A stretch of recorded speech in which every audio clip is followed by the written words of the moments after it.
Shadi got in a fault to Rashgidi, Clare, Ella on shot, Aaron Cluiche Lumsa, Séamus Brady, August Matthew Hurley. Welcome back to another weekend review show here on Clare with me, Séamus Brady, your host, and I'm joined for this by the Gaelic Statsman Matthew Hurley. Matthew, what a weekend of Gaelic football we witnessed. Absolutely sensational stuff. And then across the board in Gaelic games, final round of Camogie action, we had the LGFA Intermediate Quarter Finals, and on the hurling side, a historic day for Waterford winning the All-Ireland Minor Hurling title. But there's no question, the standout results of the weekend were from the All-Ireland Senior Football Championship Quarter Finals. We have a lot to get into, man. Good to have you back on. Yeah, thanks for having me on again, Séamus. Yeah, geez, a lot to get through this weekend, obviously, with the football semi-finals. It is great that we're not kind of second guessing on what happened and things like that. And we watched all the games. There was no other games to command with it. Obviously, there was, I did see a Camogie game over the weekend, Galway and Waterford, but other than that, it was all football and all the four quarterfinals. Lucky enough to see them. And yeah, I would say in their own ways, I think three good games. Maybe Dublin Tyrone was a bit iffy at times, but like the Kerry Armagh game today, I was really, really impressed with Kerry. They've really hit their form right now. Meath, what a story. And you can't begrudge them, even as a Dub or a Corkman, you can't begrudge this Meath team. They have shut up the doubters this year. They have proved to every Division 2 team that you can compete and you can play your own style of Gaelic football with playing some attacking football and getting some results off it. And they have some genuinely exciting players now, this Meath team. So it's great to see, obviously, Donegal's performance in the second half, particularly yesterday as well. And obviously, Tyrone beating Dublin. So yeah, a lot to get through this weekend and looking forward to it. Absolutely. We have here a lot of comments in. Brian O'Riordan has led the way with the comments. But if you are new here on the channel, the ticker down at the bottom there will tell you how we do things here. So throw in the comments, let us know your thoughts from the weekend, your highlights from the weekend. Because as I said there at the start, we had a lot of action and a lot of different takes and everything like that. Me speaking from a Dublin point of view, I was at the game against Tyrone. It was on the hill. It didn't necessarily go the way that I would have wanted it to go, but you can't but be excited by that Tyrone team as well, the talent that they have coming through. And the other thing as well, which we'll get to, is it feels like a little bit of a passing of the torch almost, I think would it be fair to say, because you've got that Dublin team and you're looking at the likes of Kilkenny and players like that and you're thinking, could we see more departures from the team? Cluxton, could he go again? Whereas Tyrone, the players that were kicking them on at the end, Dara Canavan, Rory Canavan, Owen McElhone, these lads are going nowhere. They are not going anywhere. They're going to be around for years to come. So yeah, that felt significant that day. But we are going to read through a couple of the comments. Faithful podcast here. That is Liam White, of course, coming soon. Keep an eye out for that, Liam. Love seeing it, and it would be a great addition. Keep an eye out for that and subscribe if you have not. This is Deadly Duo. Kieran McBreen back on the show says, can't tell if Kerry were that good or Armagh were that poor. And Peter Griffin here says, standards game's not hectic, but serious statement from Kerry. Jimmy just about doing enough. Tyrone outsmarted the Dubs, and Meath, what the holy Moses. Absolutely big weekend across the board. And we are going to start with the last quarter final of the weekend. Kerry, 32 points. Armagh, 121. A statement victory by the Kingdom. Sweet revenge. Enda McGinley spoke about it immediately after the match. Said one thing that's underrated about Kerry, they do vengeance really, really well. Matthew, this is sweet revenge for Kerry, this one. Yeah, it was an absolutely incredible performance. Just I was texting Ian the group chat that we have as well, like the amount of scores that Kerry got off, and it was brought up on the panel as well with the kickouts. But just I tried this weekend to do more in-depth stats, and to be honest, it is definitely bulked up. You know, the reasoning in speaking about pods and things like that. But Armagh lost 13 kickouts, and Kerry scored 12 scores off them, which that third quarter was absolutely devastating from a Kerry point of view. They got in that 12 scores, they got 3 2-pointers, 9 1-pointers, 15 points. That's a massive amount to get as well. And, you know, Kerry were absolutely superb today. Armagh, what I will say about Armagh, it is usual with an All-Ireland winner to have this kind of performance. It has happened before. It's not the end of the world. Usually when they get to Croke Park, when they get to quarter final, they seem to be going pretty well throughout the whole year. and then one performance hits them like a ton of bricks, and ultimately they can't defend it. That's why I said earlier, like it's just the fact that Armagh won the All-Ireland for the first time in a long while, and ultimately this performance was going to come as well. So what a performance from Kerry point of view. Armagh were a bit off it, but then again, O'Shea still had a good display with 6 points from play. There were some good performances from Armagh. They just came up against an unreal Kerry team. Kerry got 75% shot accuracy off as well, 35 shots to score 32 points out of that as well. I know some of them were 2-pointers with the modern age Gaelic football, but Kerry were absolutely superb. And I see some of the comments talk about Jack O'Connor as well, and I seen briefly before we went on air here about his comments to the media afterwards, and he was saying to the media to look themselves in the mirror and say, what have you done for Kerry football? Usually I'd be questioning kind of Jack's quotes and things like that, but he's bang on there. Like the media were like hounds for Kerry over the last few weeks, and for Kerry to put up that performance today shut a lot of them up. And it was a brilliant performance from front to back from Kerry. They could have been down by a large margin at halftime, but for a brilliant performance by Sean O'Shea.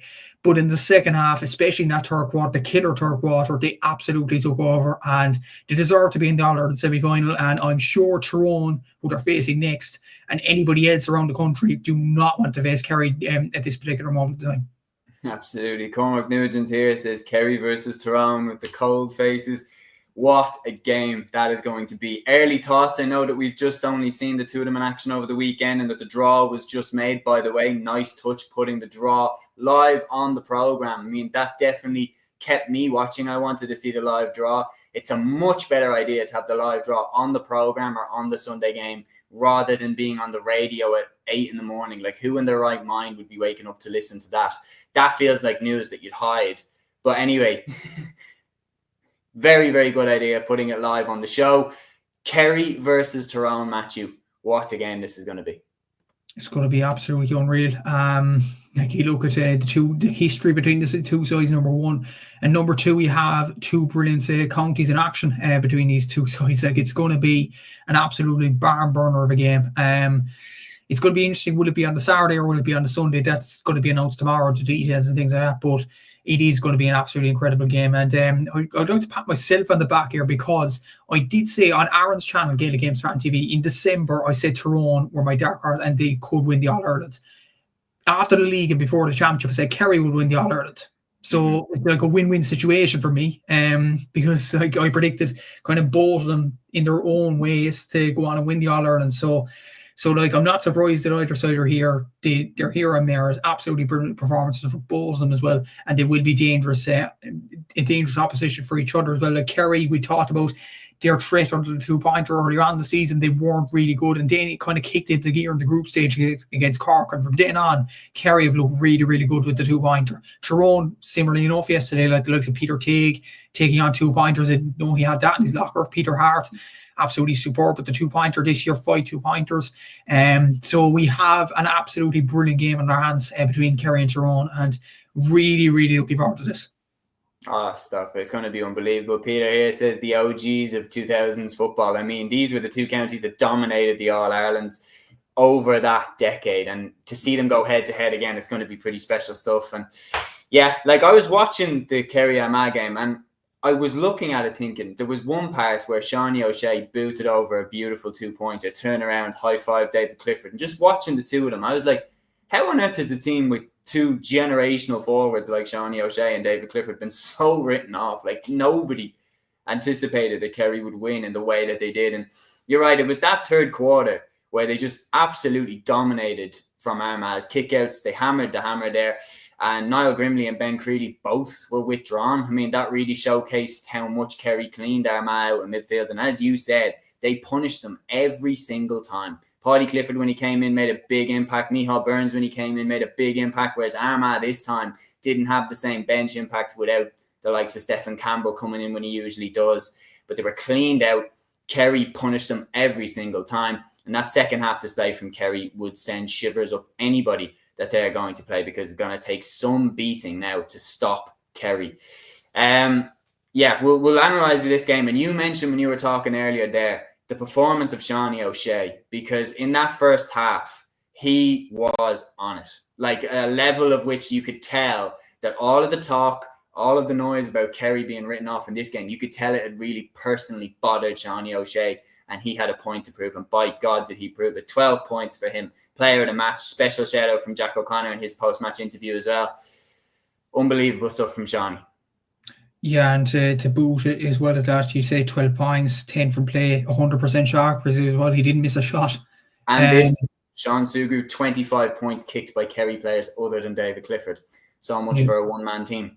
Yeah, absolutely sensational. And a lot of people were talking about Sean O'Shea in the build-up and saying as he lost his touch. A lot of people were saying at half-time, I remember distinctly, I think Lee Keegan was mentioning when Paddy Clifford came on, hopefully Seanie just carries on his form for the first half, and he did that. Like, he kicked an amazing 2-pointer at the start of the second half as well, and he was a colossal figure all day for Kerry. And he's one fella that has got a bit of flack off the media, but he shut the ball up, really.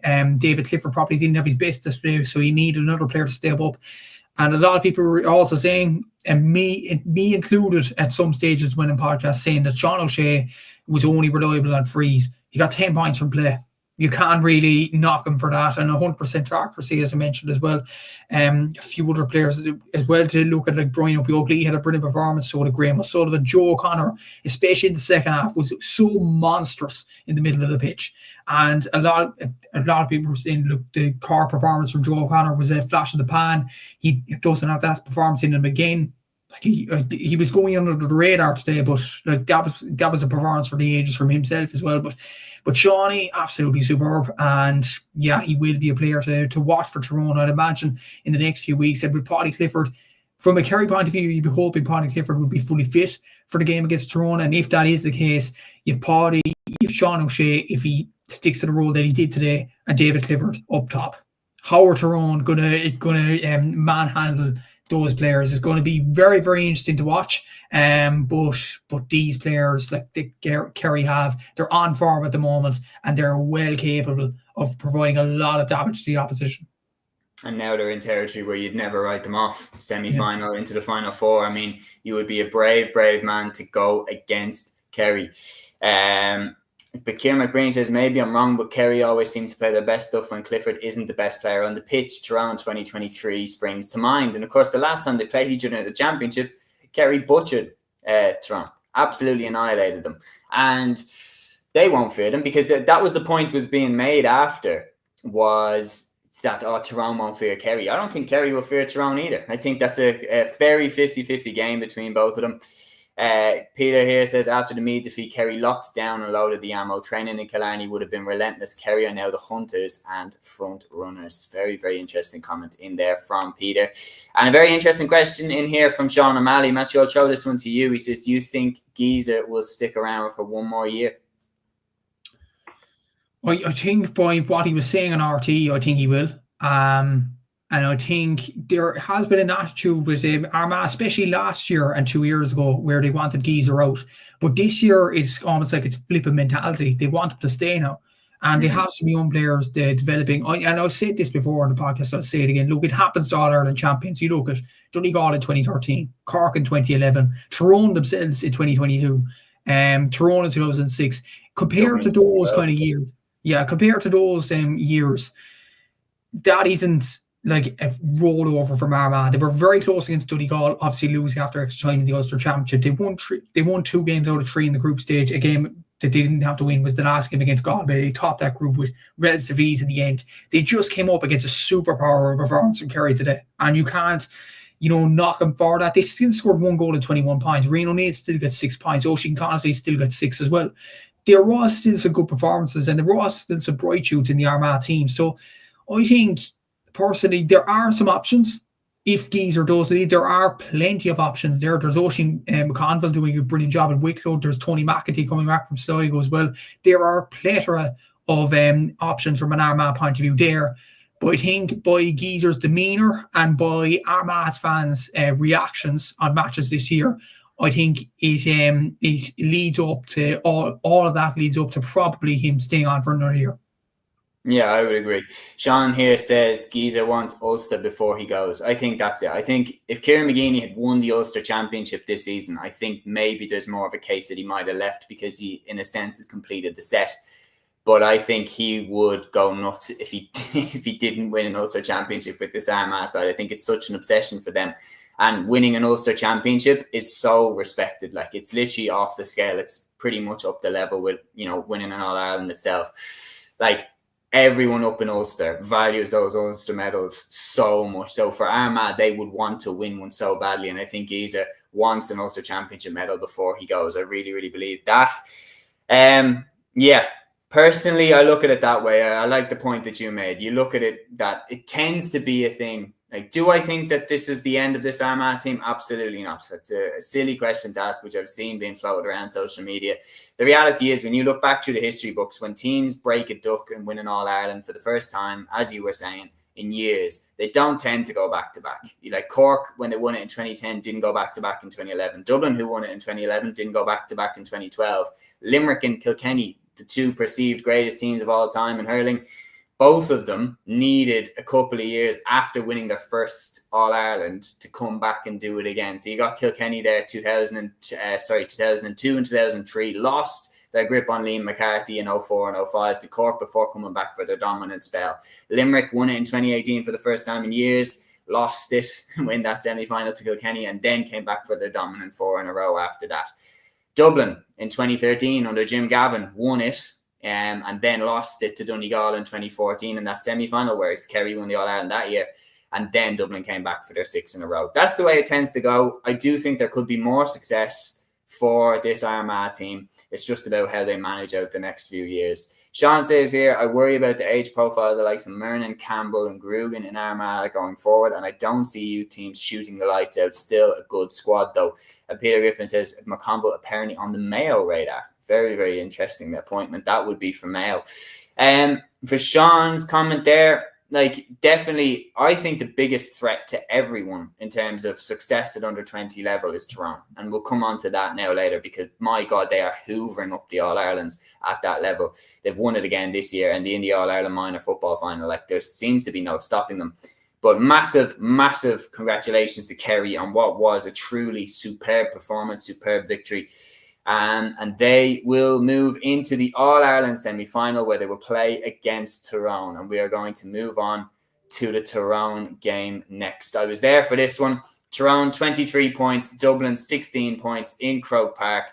Tyrone bring the era of Dessie Farrell with Dublin to an end. He announced his retirement, his resignation from the Dublin senior management position after the game.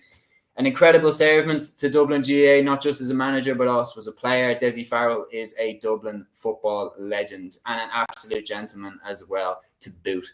All the best in retirement, Dessie. But in this game, Tyrone kicked for home. And I was mentioning it earlier, it felt pretty significant because we completely flagged in the last 5 minutes. We couldn't stop Tyrone coming at us. And you look as well at the lads that were doing the damage in the last 5 minutes for Tyrone. Rory Canavan, Dara Canavan, Owen McElhone. These lads are all early 20s. They are going nowhere. This Tyrone team is a problem for everyone. And if they don't win the All-Ireland this season, they definitely are going to win. I would say with this crop, at least 3 in the next decade. I really believe. You look at the under 20 level, you look at the minor level, they are hoovering up All-Irelands. Like, literally every year they're winning something. It's going to take some stopping for this Tyrone team over the next decade. When you added to the fact as well, they won the under 20 All-Ireland and they're in the minor final in football next week as well. I genuinely don't think, I'd have to look this up and do a bit of digging, James. I genuinely don't know, has a county done a minor, under 20 and senior all in the 1 year? I know Cork did an under 20 and a minor in the 1 year in 2019, obviously didn't do a senior. But I don't, has any county done that? It's a miraculous achievement to do, and Tyrone are definitely on the cusp of doing that. But as you mentioned yesterday, like the likes of Con Kilpatrick and Brian Kennedy around the middle of the park, the 2-pointers really helped them in the first half. Peter Teague, as I mentioned earlier on, I knew he was a tough defender, but I didn't think he'd have a 2-pointer in his locker. Peter Hart obviously getting 2-pointers in the first half. Kieran McGeary was really setting up chances as well. And yeah, Tyrone really ran home. Like Noel Devlin getting scored in the second half was a crucial point. Derek Hannivan really ran rings around Dublin in the second half as well. Darren McCurry didn't have his best game, but still contributed a couple of points. So look, Tyrone were weren't at their brilliant best. I think they could still perform a lot better, but what a performance it was to get over Dublin, especially in the second half, and to power on the way they did with McElhone getting a score, kind of an insurance score, and then Niall Morgan getting the 2-pointer to seal the deal. Like, it was just a good day at the office for Tyrone. They will have tougher tests, obviously the Kerry game coming up, but that was a good display from Malachy O'Rourke's team as well, and they seem to be building in the right direction, this Tyrone team at the moment, and they are a very good side when you look at the young players in this team. Like, even look at on the standby list, you had the likes of Aidan Donaghy and Ben Cullen in the standby list. And usually for any other county, they'd be, starters or bench players, but Tyrone have just a plethora of options in their panel. And it is scary for everybody in the country when you look at their under-20 success, 3 All-Ireland under-20 titles in the last 4 years, their minor success, which is about, well, obviously Kerry will have a bit to say about that next weekend. So yeah, it's all rosy in the garden for Tyrone.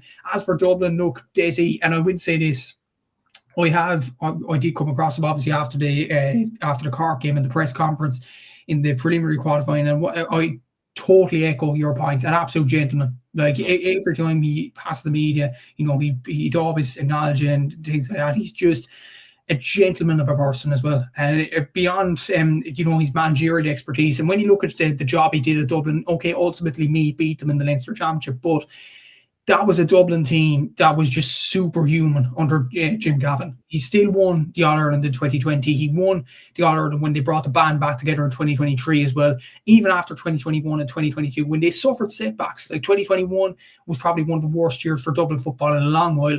2022, they got relegated from Division 1, and they still got another All-Ireland to squeeze out of that crop, which was amazing from a Dessie Farrell's point of view as well.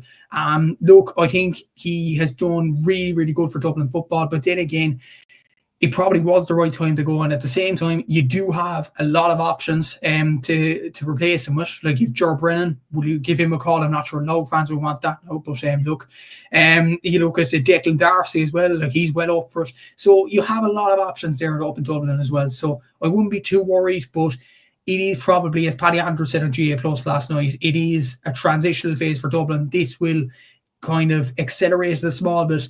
But look, Dessie has done a brilliant job at Dublin. He's done as much as he could in 6 years, and wish him all the best. Absolutely, yeah. Like, as a Dublin fan, I would just like to say thank you to Dessie Farrell. I mean, he announced his retirement from the Dublin manager position after the game against Tyrone. An incredible servant to Dublin GAA. So as a Dublin fan, I would just like to thank Dessie Farrell for his service to the Dublin footballers as a player and as a manager. As Kieran says here, Dessie is some man, built up the underage for Jim Gavin's 5-in-a-row success. He managed Dublin with distinction through the grades, at the juvenile level all the way up to senior level. And he really helped them not just become players, but become role models and become great men, become great people, become great, people for Dublin to aspire to be. And the impact that they had on the county was absolutely sensational. So as a Dublin fan, I'd just like to thank Dessie for all his service, both as a player, as a manager, the work that he did in building those players up to the senior teams to help Jim Gavin, make that 5-in-a-row success. Dessie's work there cannot be underestimated, in the same way that Pat Gilroy's work with the team before that cannot be underestimated as well. And the truth is, I seen this quote, and it was saying, it was in the book about the 2011 Dublin success, and it was talking about Mickey Whelan taking over after Dr. Pat O'Neill after the 1995 All-Ireland win for Dublin. And it was a quote that just said, "When the only way is down, it's usually not fun being the pilot." And the truth is that Dessie Farrell came in off the back of the greatest team that we have ever seen in Gaelic games, 6 All-Irelands, and dominated the Leinster Championship. And the thing is, right, is when he came in, there were players there like Brian Fenton, Brian Howard, who had been on the panel for years and had never even lost a championship game. The expectations were through the roof, off the scale. And when you look at how Dessie handled it, about how he handled players like Paul Mannion, Jack McCaffrey, Stephen Cluxton, needing time away, and then got them back in, got the band back together, and won that All-Ireland in 2023. Absolutely sensational. He has been some servant to Dublin as a player, as a manager, as a man. And as a fan, I would like to thank him for that, because he's given me some of the best days of my Gaelic Games life. So thanks, Dessie. All the best in retirement. You're a legend of Dublin GAA. But looking then at Tyrone.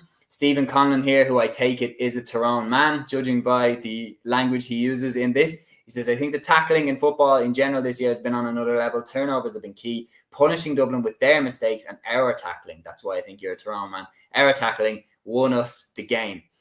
Stephen, if you are a Tyrone man, I would love to get your opinion on the game and where you think you won it, apart from just the tackling. Me personally, I think it was the impact off the bench as well, with lads like Rory Canavan and All McElhone, and that kick for home that you had there, whereas Dublin were flagging at the last 10 minutes, Tyrone kicked on. Matthew, what do you think it was? Yeah, I think for your sentiments there, like the bench really proved something for Tyrone, and as well as that, I do think the 2-pointers and Dublin's inability to kick 2-pointers really caught up to them. Like I was doing averages there about the 2-pointers, about the 16 teams that were in the All-Ireland series. The only side to have a worse 2-pointer on average record in the championship was actually Mayo. So Dublin had the second worst record in terms of that, and it came back to bite them, yesterday. Obviously, Cork didn't try 2-pointers last week, which was, you as a Cork man, you probably be in a way you regret kind of the way Cork played last weekend, but Tyrone punished Dublin on 2-pointers. Every kick they had outside the arc, they were going to convert it each and every time. Like Peter Harking on the ball, Kieran McGeary as well, Morgan getting on the ball for the last free as well. Like you just knew every time they were going to kick a load of 2-pointers, they were just going to kick them over as well. And as well as that, Tyrone didn't concede much goal chances. Like they conceded one goal chance. Well, that was just unfortunate from a Tyrone point of view because Peter Tate slipped over before Conor Costello put it wide. But other than that, Tyrone were very, very clean on goal chances as well. They've only conceded 2 goals across the whole championship, Tyrone, and that was against Mayo, where Ryan O'Donoghue scored a penalty, and that was Darren McKay's goal as well, where it was avoidable. So Tyrone with goals, which is side note in the semi-final, it's going to be even more interesting now because Kerry are known for a lot of their goals and a lot of goal scoring opportunities and taking a lot of them.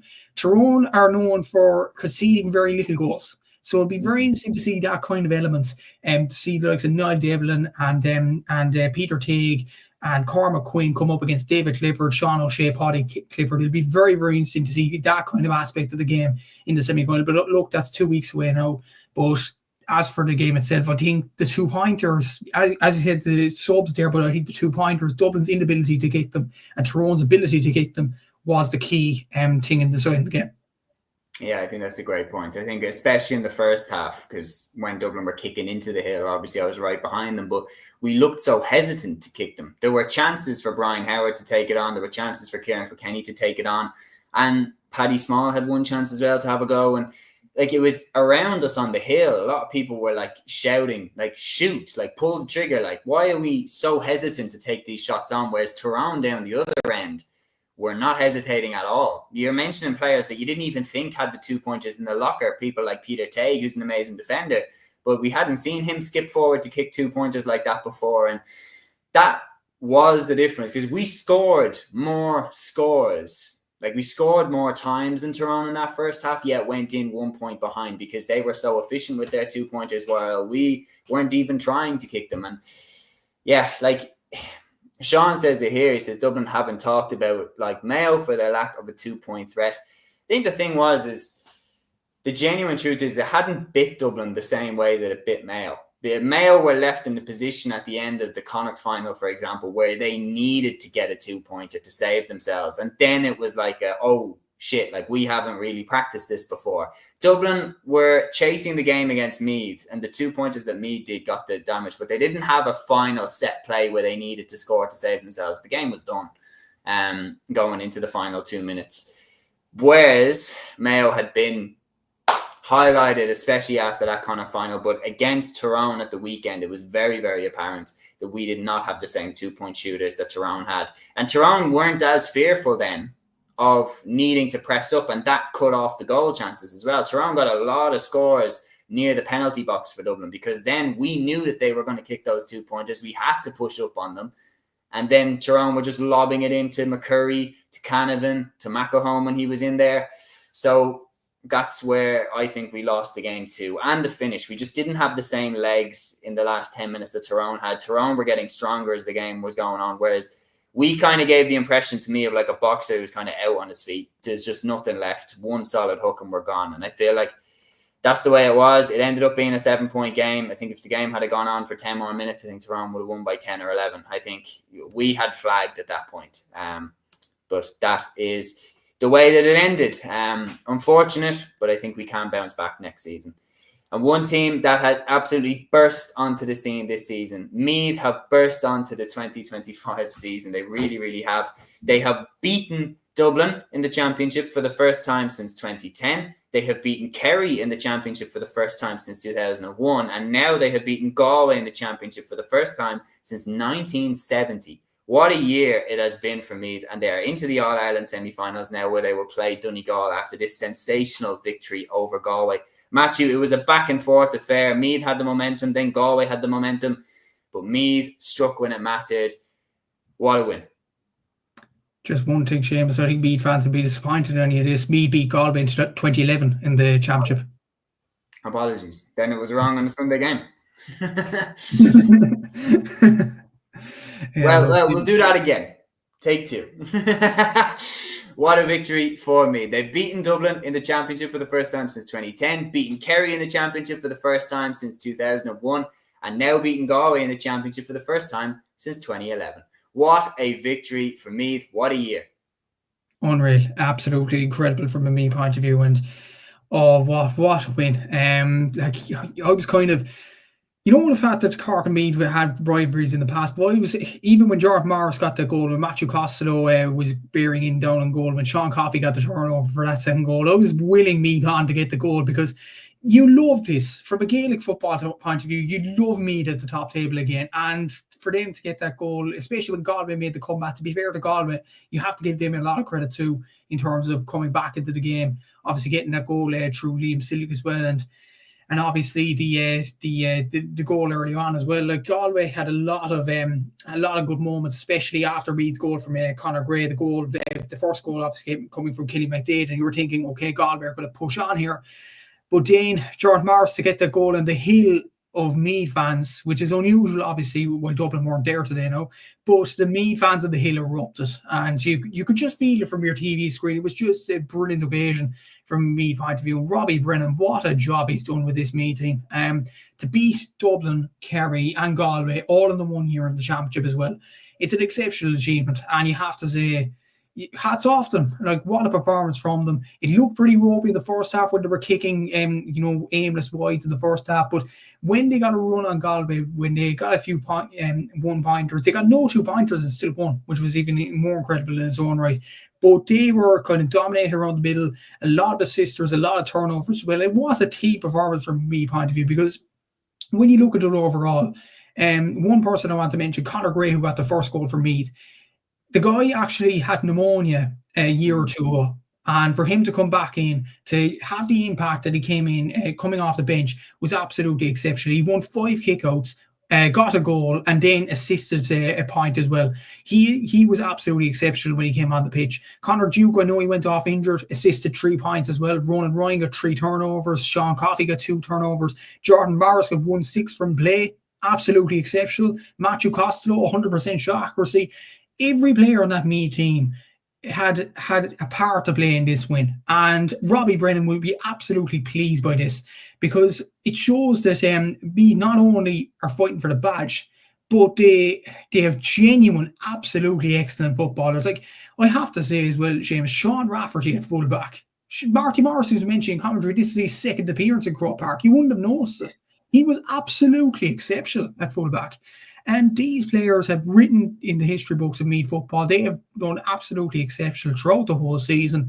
And absolutely credit has to go to Robbie Brennan and the whole backward team. Because remember at the end of the league when Martin Corey and Joe McMahon left their post in the Meath backward team, we were thinking, okay, are the wheels going to fall off the wagon here?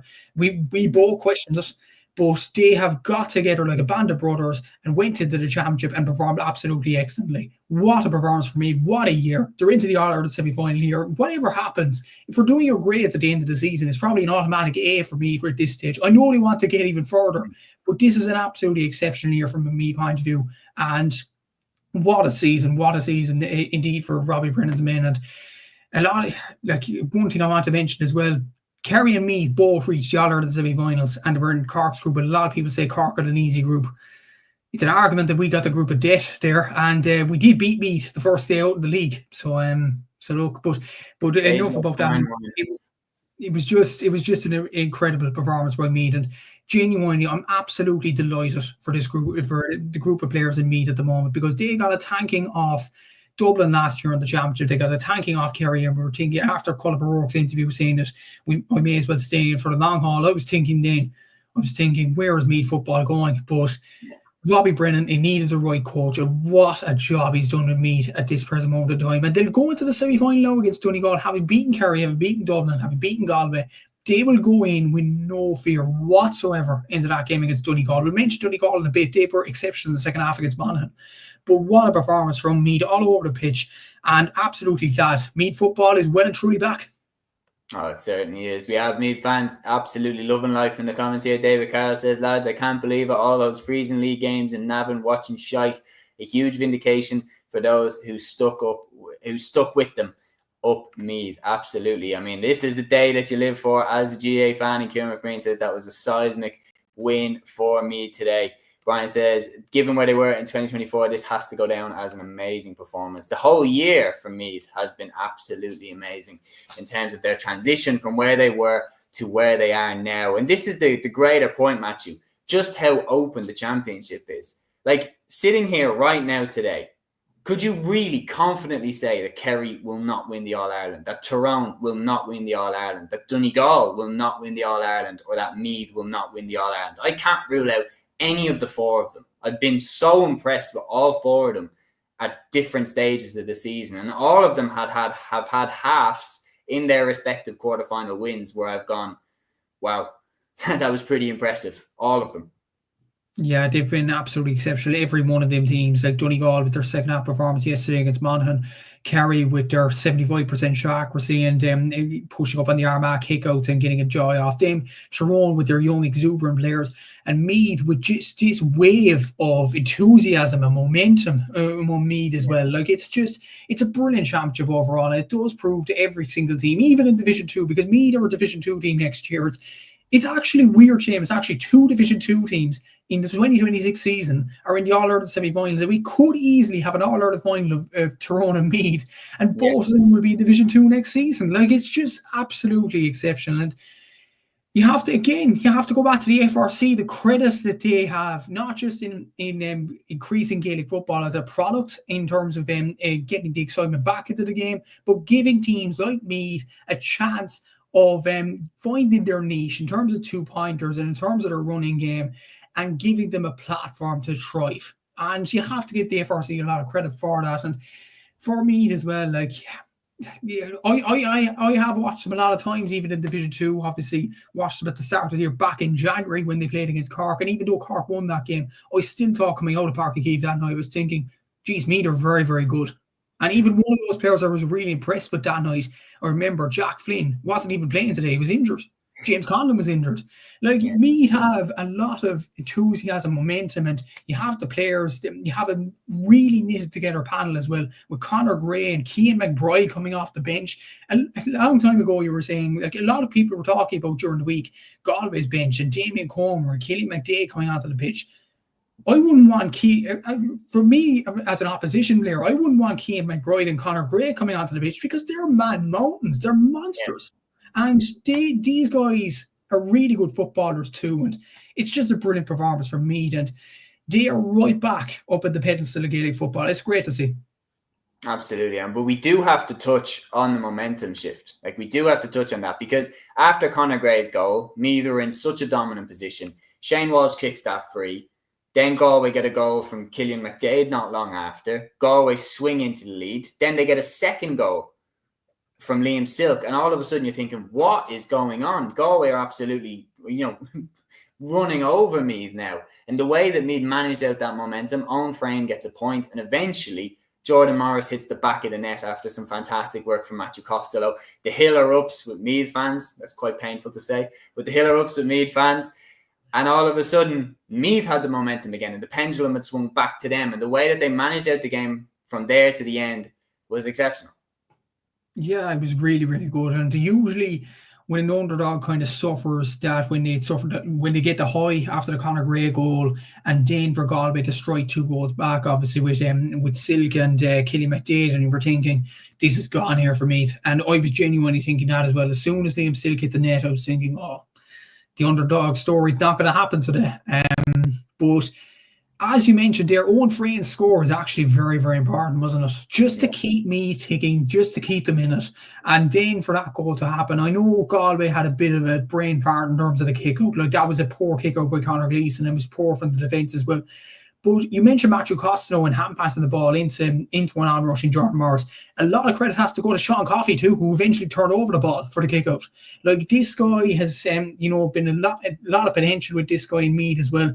And he's a very good centre-back this year from the Meath team as well. And he went all the way up the pitch just to turn over that ball from the Galway player. And then for Jordan Morris to hit the net, it was just, absolutely incredible after that. And even when towards the end, Shane Walsh had a monster of a 2-pointer. Like, Shane Walsh, I think, assisted 3 points, and then he scored 5 points, including 2 2-pointers. Like, Shane Walsh was still having a decent game for Galway, despite having, his injury concerns from last week against Down. So he was doing his bit. Damien Comer was doing his bit off the bench. It wasn't as if Galway, sipped the potion, or they turned into bad players overnight or whatever. They were brilliant at stages, Galway. And at stage, you were thinking, when that Silk goal went in, you were thinking, Galway have it here.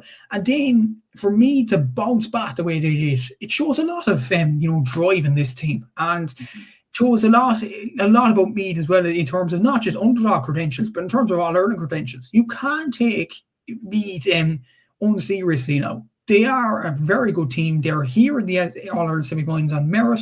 They're a very good team. And yeah, it was just a brilliant performance by them as well. And what a performance. Oh, certainly. And like that's the other thing that you touched on it there really, really well. That, like, it's easy in a way when, they have the wave of momentum behind you, and sometimes you kick the ball, without even looking at the posts, and it sails over the bar and everything like that. But the reality is, when Liam Silk hit the back of the net, it was such a beautiful Galway move. I was watching thinking, that's it, Galway are on it now. I think Galway are going to kick on and win by 5 or 6.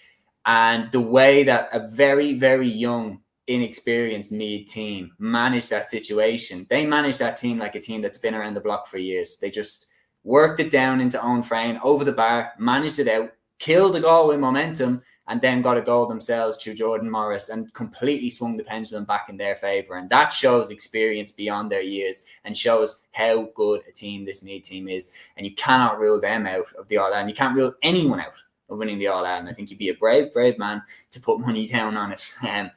Put it this way, if you want to put a €20 bet, you'll probably lose that €20. Anyway, we will move on to the final All-Ireland Football Quarter Final, and it was the one that opened up the weekend. Donegal 126, Monaghan 120. Monaghan had an amazing first half, but Donegal had an even better second half, and they are into the All-Ireland semi-finals. Your thoughts on this, Matthew? A game of 2 halves simplified. Monaghan, as you mentioned there correctly, were absolutely superb in the first half. Like, out of their 115, got 113 from turnovers. I was thinking, Donegal are on the ropes here, 7 points down. How are they going to come back from this? And what a performance from Donegal in the second half. Like, we talked about Kerry's shot accuracy being 75% across the whole game. Donegal's was 77%. They were really, really good on the shots. And Monaghan, while they have been very good at 2-pointers, and they got an average of 5 throughout the whole season, and obviously they got 5 again yesterday. They hit that average total.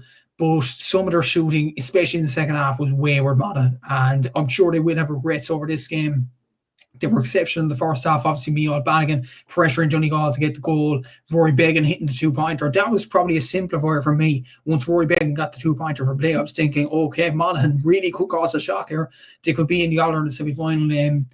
But then Donegal, led by Michael Langan, to be fair, from midfield, what showing in the second half. And they really, really showed their true colours in this one. Conor O'Donnell, absolutely brilliant. I think the joint third top scorer from play. I think this morning, I have to do the scores on today's games now, but at that time this morning, he was the third top scorer for play behind Rob Finnerty and David Clifford. He's had a very good year from a Donegal point of view.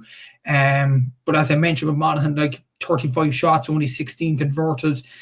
like that isn't really good enough to win a game. And ultimately, they were relying a lot on turnovers. It was an exceptional stat in the first half, but they were relying a lot on Donegal's mistakes to get a few chances on the board. And ultimately, that kind of, caught up on Monaghan, which was unfortunate from their point of view. But for Donegal, 24 taken shots out of 31, really good display from that point of view. More turnovers than Monaghan, 124 from play. It was just a really, really good display from a Donegal point of view. And yeah, Jim McGuinness, I think he'd be genuinely delighted. That's his ninth. That's obviously Donegal's ninth game in the championship this year. That was publicised this week. Apparently not by the players and the management, according to Jimmy's post-match interview. But I'm sure we'll talk about that a bit later. But look, you have to say it's pound for pound for Donegal to have 9 games this year and to get to the All-Ireland semi-finals. And they haven't looked particularly bad either. That is a testament to themselves. And they look really, really good going into the All-Ireland semi-finals against Meath. Yeah, no, they're absolutely fantastic. I mean, just that as well, that calmness that they had to just come out in the second half. They're like, okay, they're in a terrible position at half time, but to just come out and be like, no, we've got this. We know what we're doing. We know what the system is. We know how we play. Monaghan might have had a good first half, but we'll have the last laugh. And to have that confidence in your ability as a team to not implode when you're under that pressure, when you're under that system, is really, really top class. And I firmly believed that Donegal were going to win this. That's the only prediction I got right this weekend, by the way. Absolute. I got 3. You got 3 correct. You called what? Tyrone to beat Dublin, Donegal to beat Monaghan, and Kerry to beat Armagh. Yeah, we both went Galway. Yeah, I mean, I was watching the Armagh Kerry game, especially when Shawnee kicked a gorgeous score, and I was thinking, oh my God, it's going to happen, isn't it? Because I was just picturing, I was like, as a Dublin fan, Brian, if you're still watching, I know this, but there's one scar that lives in my head. I was 8 years old, 2009, and I remember everyone was saying we were going to annihilate Kerry in the All-Ireland Quarter Final of 2009. Annihilate. Like, it wasn't we were going to pip them. We were going to destroy them. And then they beat us 124-19, and I was there that day. I just remember being absolutely. I think that was the first time that I was just. I think I was walking her home in the cloud. Like, I was only 8 years old, but I still knew whatever the fuck that was pretty awful, and I never want to experience it again. And I was like, why have we written them off? They literally have generational players in their attack. Yeah, so I mean, they've made us eat our words again.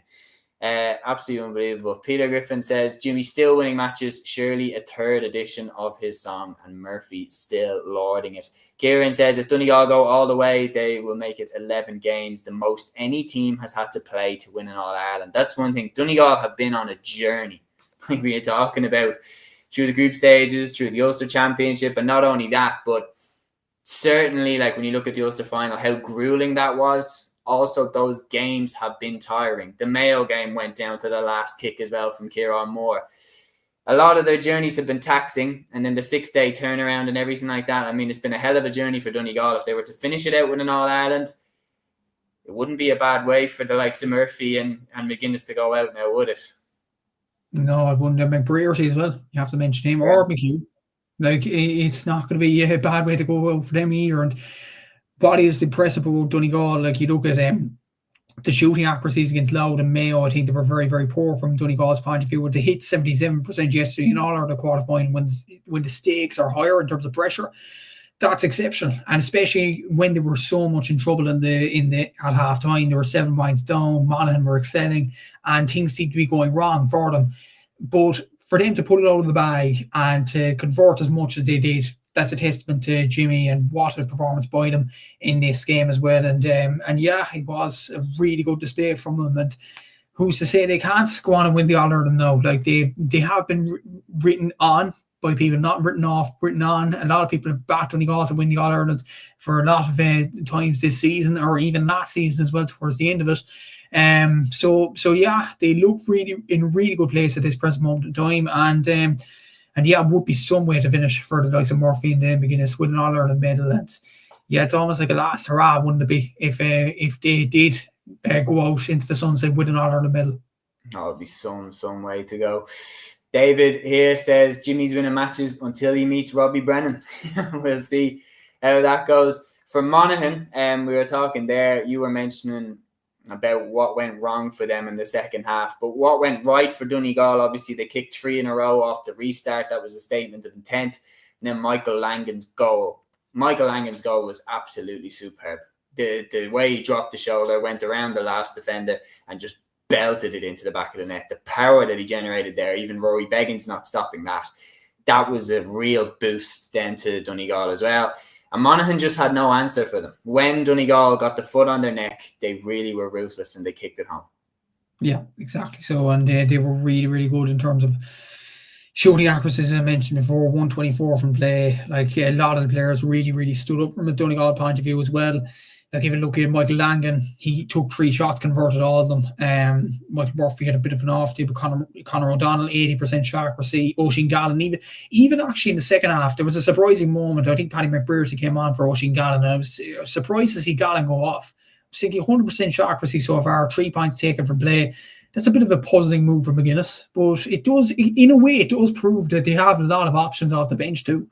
The fact that Paddy McBrearty can't start this team now, which is exceptional in his own right. Shane O'Donnell, I think, got the man of the match officially from GA Plus, scored 3 points yesterday. We talked about him during the week, and my pod saying that he's more of an assister, more of a creator. He was definitely creating a lot of opportunities, not just for his teammates, but himself as well, getting 3 points on the board from play. Patrick Morgan, Kieran Thompson getting 2-2-pointers as well. Paddy McBrearty off the bench, Owen Ball Gallagher. Like, they had really good performances all over the pitch from their point of view. So yeah, it was a really good display from Donegal in terms of shooting and in terms of defensive play as well, to produce Monaghan to 5 points under the new rules in the second half. I know Monaghan snapped at a few shots, but to reduce them to 5 points is really impressive. Yeah, no, absolutely. Like, it really, really was sensational stuff from Donegal in that second half. And I mean, again, it was a statement that, like, if any team is on the receiving end of a run of form like that from Donegal, there's very, very little teams that can stop them. And I think when you look at Shane O'Donnell, obviously winning player of the match, he was absolutely superb. He very much, like, to use a different analogy, to use a different sports analogy, he's very much like, you know, with Liverpool, like a type of Jordan Henderson type of player, like someone that you maybe wouldn't necessarily pick as the superstar of the team, but someone that is an absolutely vital cog in how that system works. He's so crucial from getting the ball to defence to attack, linking everything up. And without a player like Shane O'Donnell, the output of the likes of McBrearty, Murphy, Gallen would vastly decrease, I guarantee, because the quality of ball going into those players would take a hit without players like Shane O'Donnell, and he's fully deserving of his Player of the Match award. Kieran McBreen says, I'd like to see Jamie Brennan come off the bench again, a serious weapon to bring on. Haven't seen him in a while. Again, showcasing the real strength and depth that this Donegal team has. There's no question about it. But yeah, they were worthy winners on the day. And Matthew, obviously, thanks to the draws being done, the All-Ireland football semi-finals are official. The dates are still to be confirmed, but we have Meath against Donegal and Tyrone against Kerry. What a pair of games we are in for here. And this is what I was saying to you earlier. Could you confidently say to me right now that Kerry won't win the All-Ireland, that Tyrone won't win the All-Ireland, that Donegal won't win it, or that Meath won't win it? You can't confidently rule out any of them.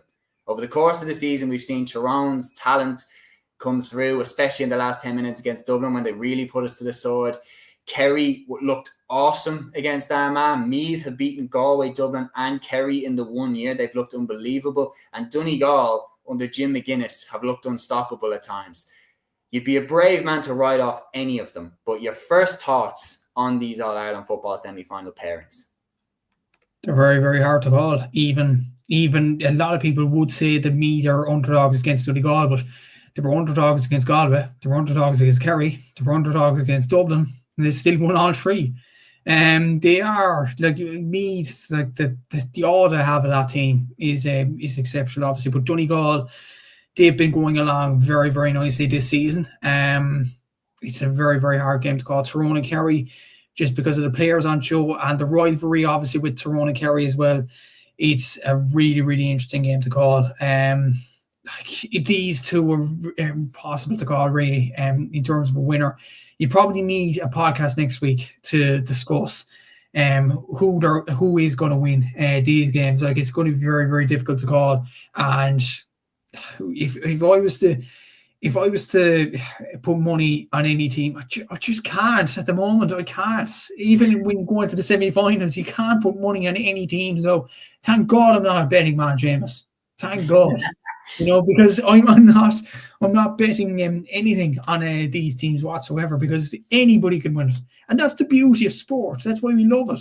Because any team, when you look at even in soccer, the Champions League semi-finals, we're thinking this year, okay, you look at Arsenal, PSG, Barcelona, Inter Milan, anybody can win it, and we're thinking as Gaelic Games fanatics, we're thinking, oh, we'd love that for our game. We'd absolutely adore it. Now we have it. It is just mouth-watering. I cannot wait for them. And yet they're so impossible to do. Oh, it certainly is. And then on top of that, you look at it, there's omens all over the place. Like the last time Jim McGuinness was in his second season as Donegal manager, he won the All-Ireland. And he won the Ulster Championship back-to-back. The last step to make it identical to his first reign is to win the All-Ireland in the second year. For Tyrone, anytime they've beaten Dublin in the championship, they have gone on to win the All-Ireland. For Tyrone, the last two times that Tyrone have had new managers, in Mickey Harton and Brian Dura and Fergal Logan, guess what? Their first year, they've won the All-Ireland. Malachy O'Rourke is in his first year. Kerry have absolutely tore Armagh to shreds in that second half, where it looked absolutely devastating. They kicked over 30 points in an All-Ireland quarter final. Terrifying firepower up front from the likes of Sean O'Shea and David Clifford. You don't dare write them off. And Meath have been on such a journey, beating Galway for the first time since 2011, beating Dublin for the first time since 2010, beating Kerry for the first time since 2001. They are breaking the glass ceiling time after time after time. And it looks like a fly has joined you. They're breaking the glass ceiling time after time after time.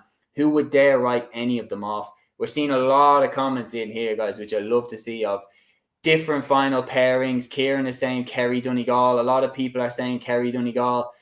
I wouldn't dare write off any of them. And I really, really do believe, especially when you look as well at teams like Meath and Tyrone, especially, I look at those two teams thinking, even if they don't win the All-Ireland this season, they're going to win one over the next decade, at least, in my opinion, both of them, with the talent that they have coming through.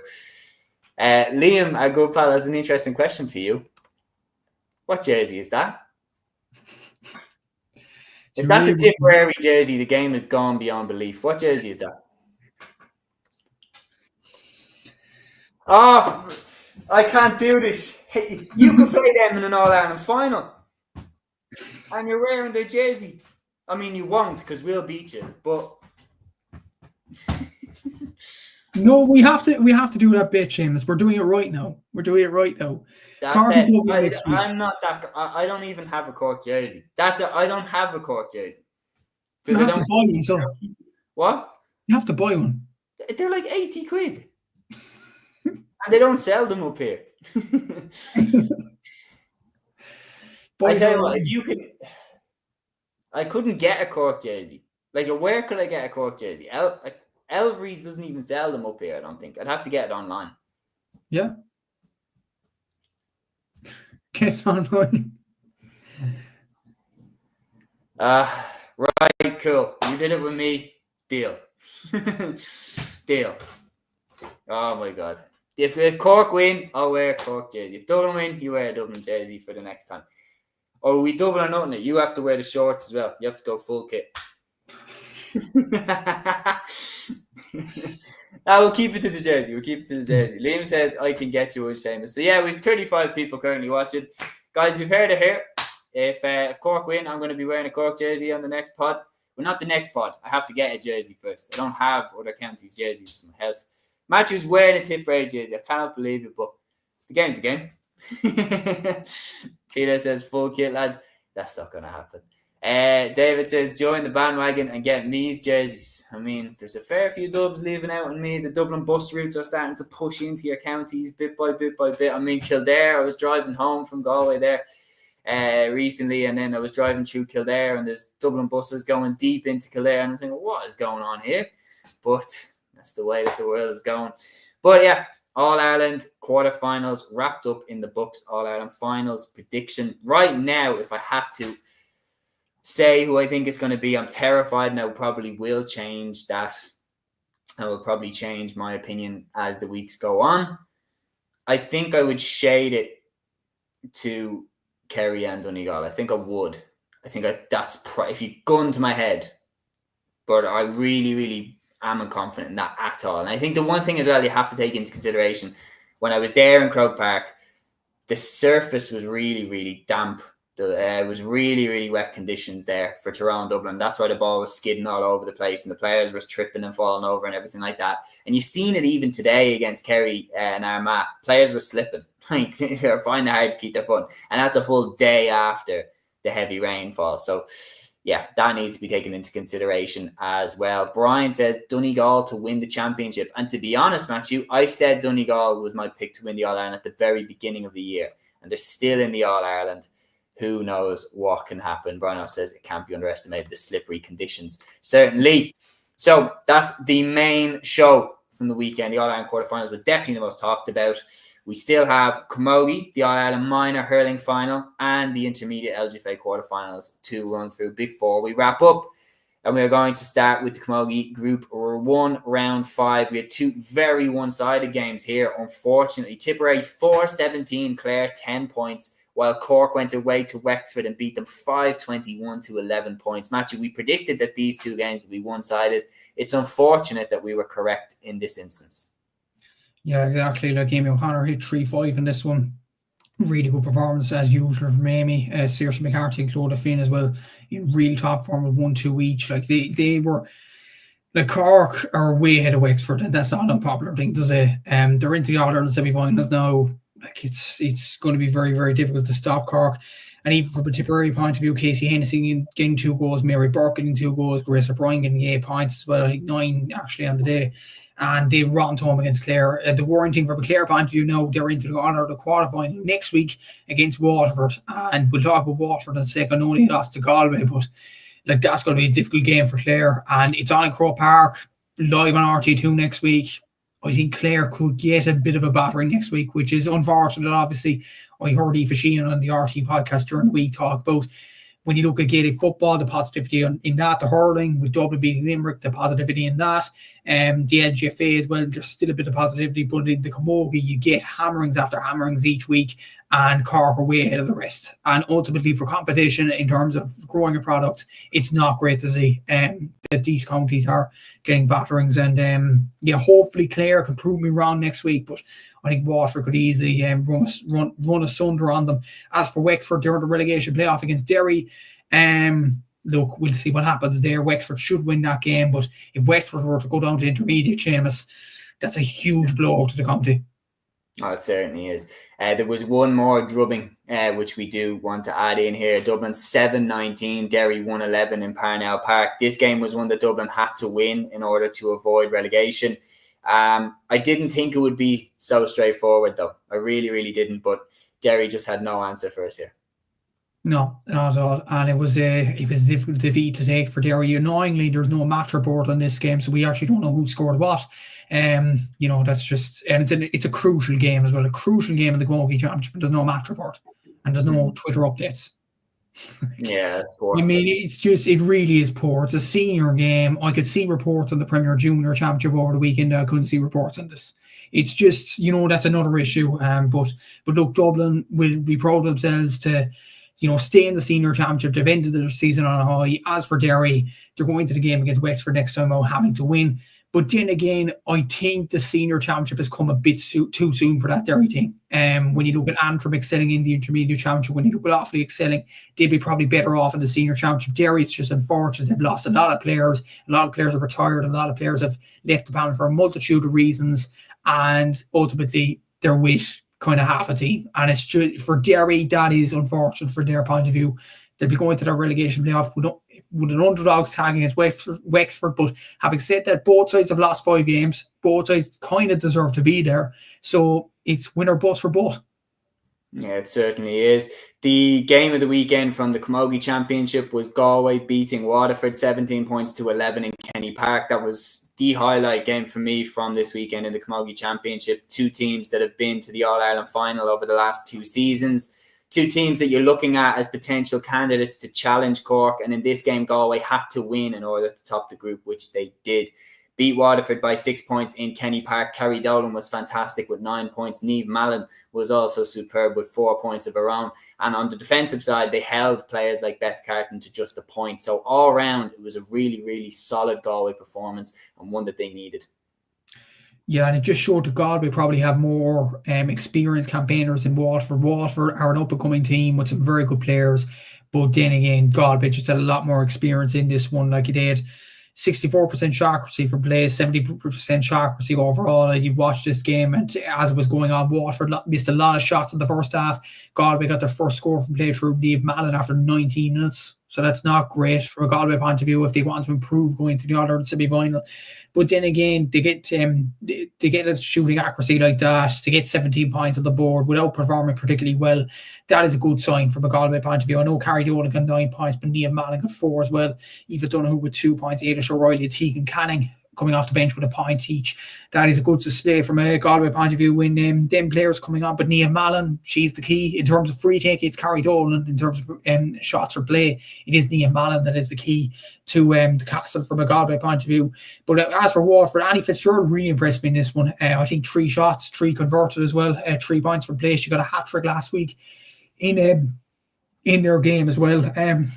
Niamh Rocky got 6 points as well. That was a good display from her. And Beth Carton got a monstrous score. And you thought when Emer and Ian made 11 points each, you were thinking, okay, this is going to be a tight encounter moving on the home straight. But Galway pushed on after that, getting 6 unanswered points, and that was it after that. So Galway are to the other semi-finals now automatically. Waterford go into a quarter final next weekend against Clare, which they will be favourites to go on and win that game. I'd imagine that's the game before the Cork and Dublin game in the All-Ireland Senior Hurling Championship. And just on a side note as well, the other Camogie quarter final, Tipperary and Kilkenny, that's actually great. You have the Camogie and then you have the men's game as double header on Sunday. That's common sense, at least from the GA and the Camogie Association, which is great to see. Seldom is beautiful, obviously, but collaboration. Yeah, exactly. But look, it should be a very interesting quarterfinal, that Tipperary and Kilkenny game, because Kilkenny are under a bit of transition. Tipperary have some nice players, but they haven't got that big scalp yet. That will be a big game for them next week against Kilkenny, obviously. But yeah, 2 interesting quarterfinals to look forward to next week. 2 very interesting quarterfinals to look forward to. And then the question is, can any of them stop Cork? In my opinion, no. I think Cork are just unstoppable this year. But you're looking maybe at a Tipperary who are, rebuilding with a young team, players there like Karen Kennedy, like Grace O'Brien, who aren't going anywhere. And you're looking potentially, could they eventually put it up to Cork? That's the question that you'd want to ask. But yeah. We are going to move then, and I'm going to give a quick shout to the results from the Prem Junior Camogie Championship before we move on to the hurling final. So in the Prem Junior Camogie Championship, we had Wicklow beating Armagh Armagh beating Wicklow, by 4-14 to 1-6. Roscommon hammering Loud by 5-27 to 1-5, and Tyrone and Laois had finished Tyrone 2-11, Laois 2-19. So again, 2 batterings there. You mentioned there's a lot of results where there's hammerings being given out. And then we have the All-Ireland Minor Hurling Final, but we are going to talk quickly about these games next. So the All-Ireland Intermediate LGFA Quarter Finals, we had 4 results here from across the weekend. Laois 117, Wexford 212, Cavan 112, Westmeath 37, Monaghan 114, Clare 1-8. So that's victories there for Wexford, for Westmeath, and for Monaghan. But the one we are going to talk about, the highlight of the weekend here, was Tyrone 220, Fermanagh 215 after extra time. Emer Smith's amazing free, which is doing the rounds on social media now, sent that game to extra time, and Tyrone ultimately had enough to cross the line. But for Fermanagh, the All-Ireland Junior champions coming up to Intermediate, they gave it a right good rattle. They can hold their heads high, even though they bow out at this stage.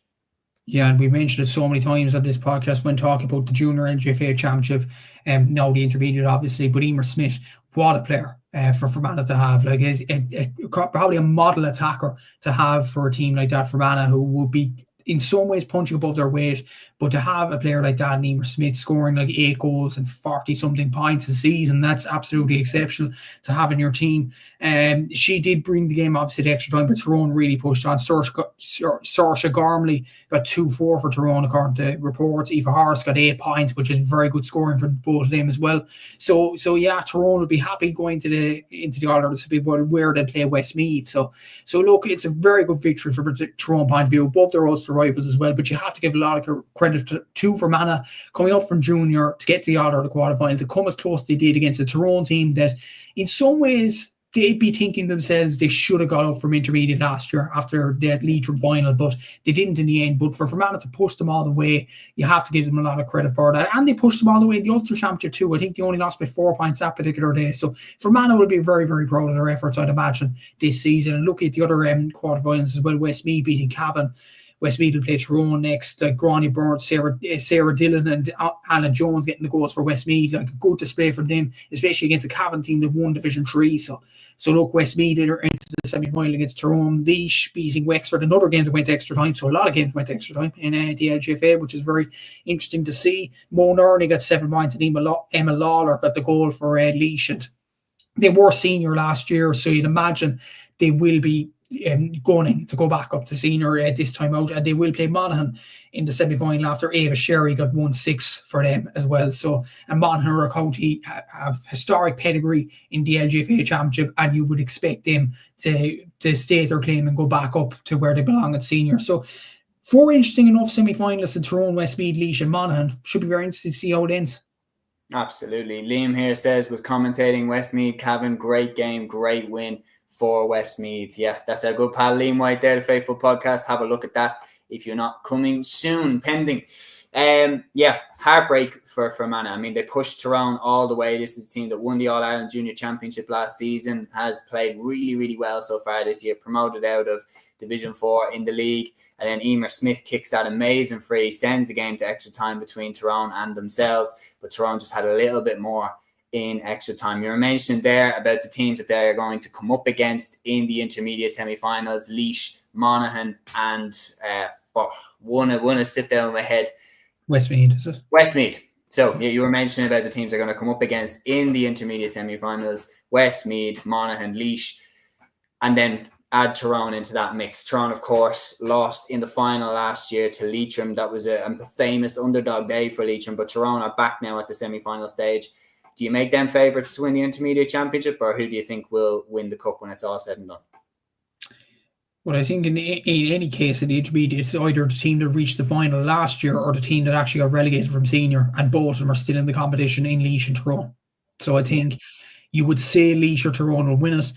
I think Tyrone are on more of an upward trajectory than Laois, and considering Tyrone spent the year in Division 1 this year and took a bit of scalps there, and they weren't pushovers for anybody in Division 1 either. They tested Dublin all the way, I remember, in that game. So I think Tyrone are battle-hardened, and they've got some good wins in the intermediate so far. So I'd edge to Tyrone to make it them slight favourites. And from one of the games I recall as well, they battered Westmeath in terms of getting goals, so in the group stage. So I think Tyrone would be slight favourites to win it, but I'd say with Mo Nerney around the panel and Emma Lawler, I wouldn't back against Laois either. Yeah, I think it's between the two of them. I think if I was to shade it to, I think they're the front runners. I think that quote of sometimes you have to lose a final to win one, I think is very apparent here. The heartbreak that they clearly were experiencing when they lost to Leitrim last year, I think that will do them good. We saw Kerry do it at senior level. Like sometimes you have to lose a final to get that drive, that unstoppable hunger to come back and put that right.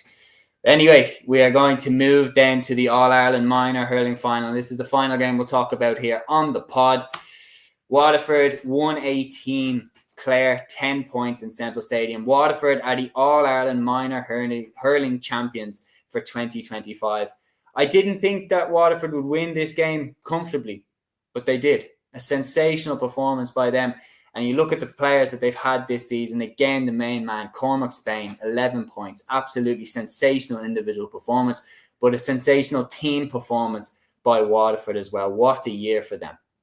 Yeah, and as soon as they got the goal early on from Pierce Kwan, and as soon after that, you were thinking they are running riot here, Waterford, and they look very, very comfortable. Obviously, another issue, the All-Ireland Football Championship quarterfinals were at the same time as this, which is, you know what, I think, look, that's a joke in terms of promoting the minor game as well. Like, I remember the minor football final last year was actually at the same time as the Cork and Limerick game in Croke Park last year. Obviously, I was at that game and I didn't have time to watch the minor football or, basket in.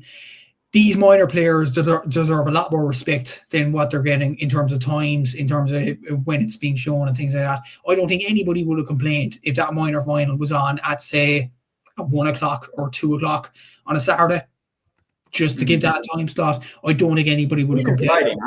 Even Friday night.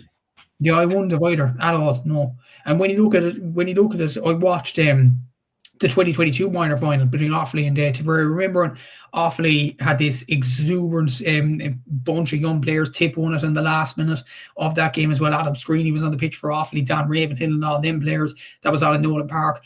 No senior game was on at that point, and I watched that game in its full. And that was an absolutely incredible game of hurling. And this was too, in terms of Waterford's performance. It was just sad that the football quarterfinals kind of overshadowed it. But look, that's another issue for another day. In terms of the game itself, what a performance from Waterford. Cormac Spain, mentioned him before, 8 goals and 74 points in the minor championship. We have a star in our hands. A star is born.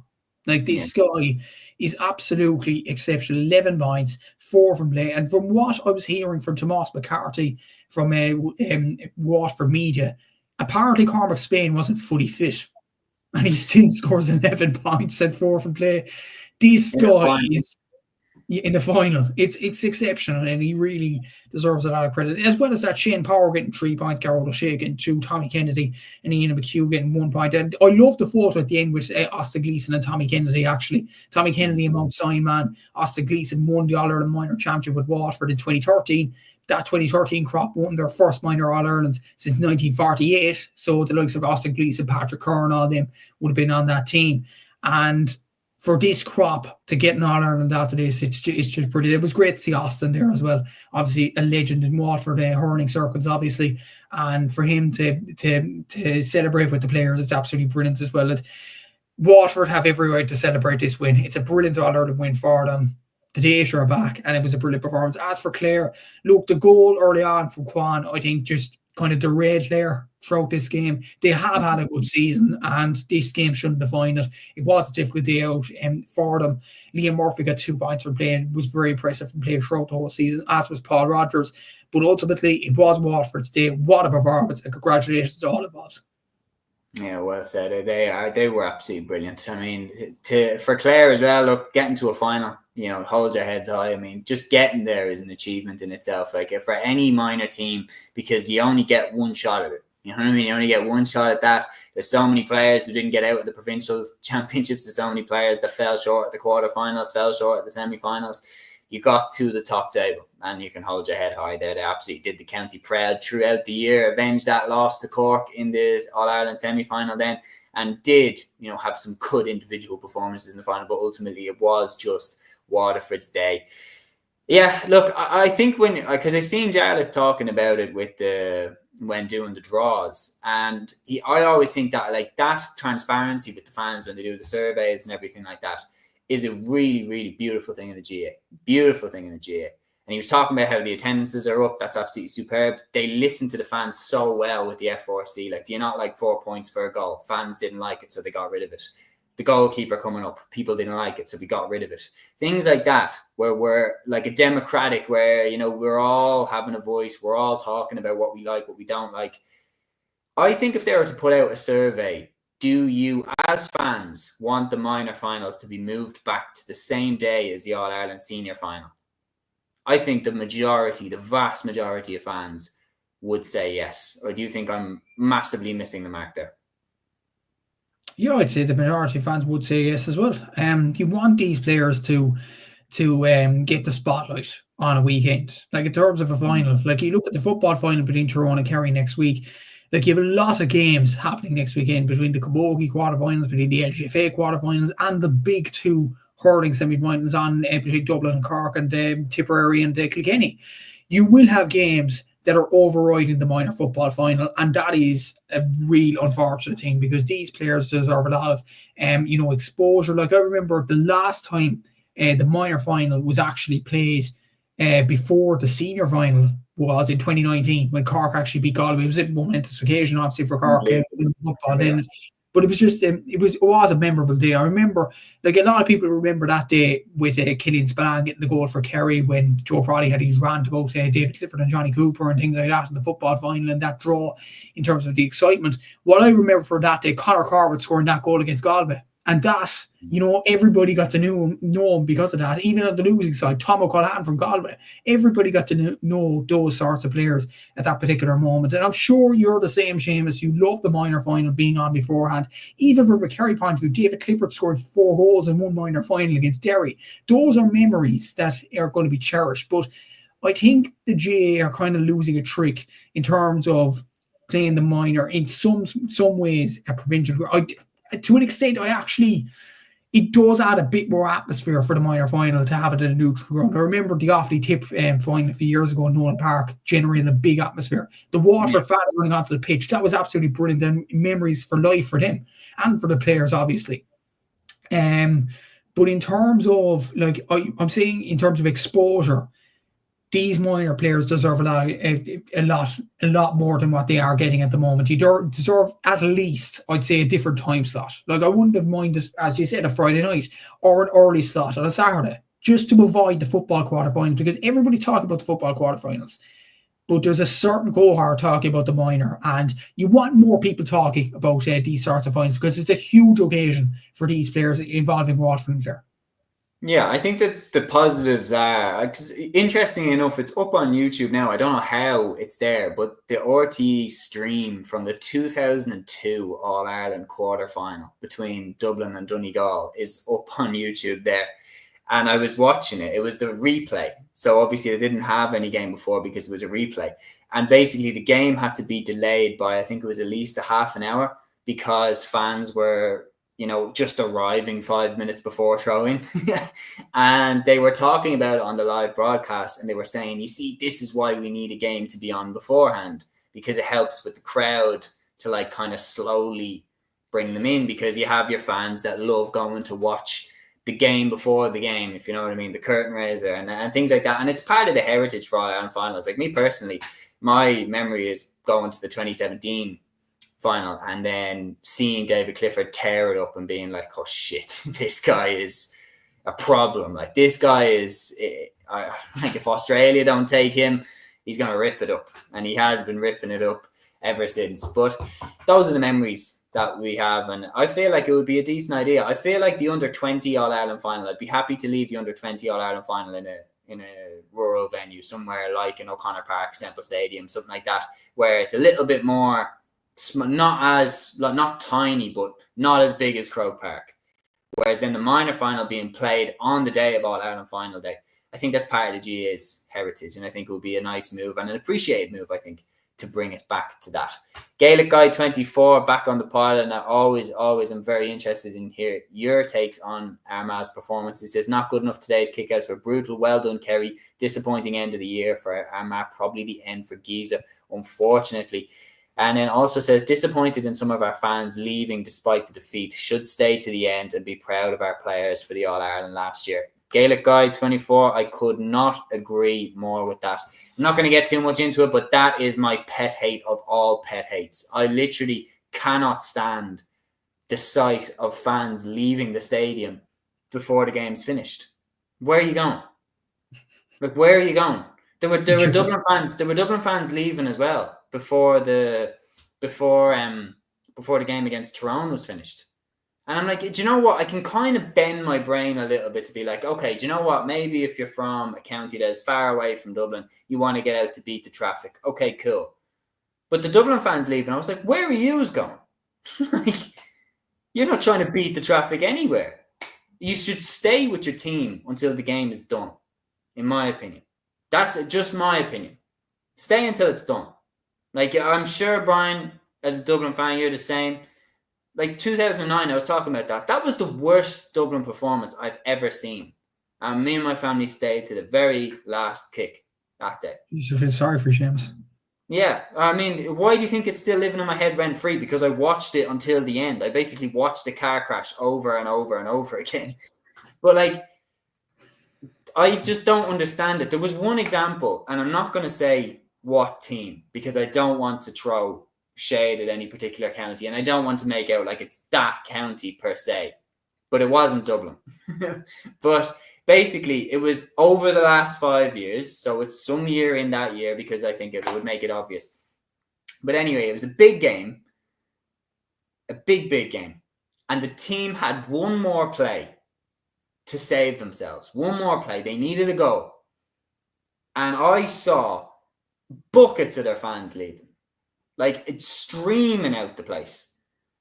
And I'm thinking, if you score this, you're through.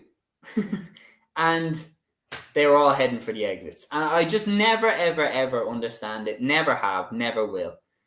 And I'm not going to apologise for not understanding it. I'm trying to do the math.